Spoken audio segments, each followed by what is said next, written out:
कदाचित हा अपघात टळला असता. आता हा घात आहे की अपघात आहे? विमान जे आलं जे होतं त्या कंपनीवर 1 वर्षापासून बंदी होती.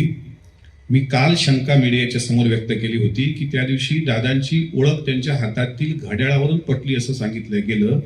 मात्र आज तोही मुद्दा खोडला गेलेला आहे की घड्याळावरून ओळख पटली नाही, तर त्यांच्या अंगात असलेल्या पांढऱ्या कपड्यावरून ती ओळख पटली असं पण सांगितलं गेलं. आणि दादांच्या या मृत्यूचं गूढ महाराष्ट्रासमोर आजचा 6वा दिवस आहे, ते अजूनही कायम आहे. मला शंका होती म्हणून तो मुद्दा मी महाराष्ट्राच्या समोर पटलावर ठेवला. तात्काळ CBI चौकशी झाली पाहिजे, उच्चस्तरीय चौकशी झाली पाहिजे. माजी न्यायमूर्ती एखादा चांगला त्यांच्या अध्यक्षतेखाली एक उच्चस्तरीय चौकशी गठीत झाली पाहिजे. त्याकरता केंद्रीय विमान मंत्र्यांची, केंद्रीय गृहमंत्री अमित शहाजींची अपॉइंटमेंट घेण्याचं मी ठरवलेलं आहे.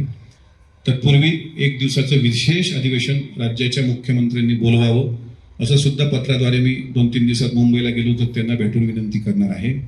आता जर दादांचा घातपात झाला असेल तर याची बदला घेण्याची जबाबदारी त्यांच्यावर प्रेम करणाऱ्या सगळ्यांची.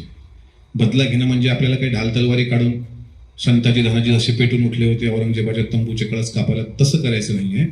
आपल्याला आपल्या सोशल मीडिया प्लॅटफॉर्मवर हे विचारायचं आहे की जे दादा गाडीत बसण्यापूर्वी सीट बेल्ट लावल्याशिवाय बसत नव्हते, त्या दादांचा अशा पद्धतीनं दुर्दैवी मृत्यू होणं, विमानामध्ये 6 असल्याचं UGCA सांगते, 5 डेड बॉड्या भेटणं, हे जे शंकेचं काहूर केवळ अमोल मिटकरीच्या मनात नाही आहे, हे शंकेचं काहूर महाराष्ट्राच्या प्रत्येक कार्यकर्त्याच्या मनात आहे. तो कुठल्याही धर्माचा कुठल्याही पक्षाचा असो, ह्याची उत्तरं काळाच्या पडद्याआड जाता कामा नये.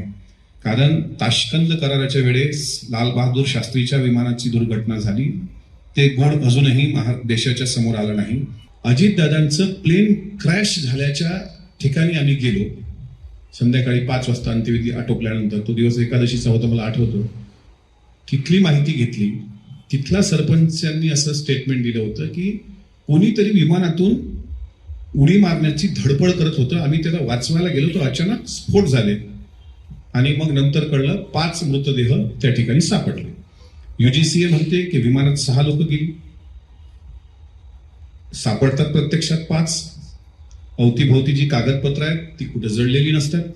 जो पायलट पूर्वीचा असतो, सिंग नावाचा, मला बरोबर पूर्वीचं सिंगच आहे, त्याच्यानंतर कपूर नावाचा पायलट तिथे येते, क्रू पायलट म्हणून ती माळी नावाची मुलगी त्या ठिकाणी असते.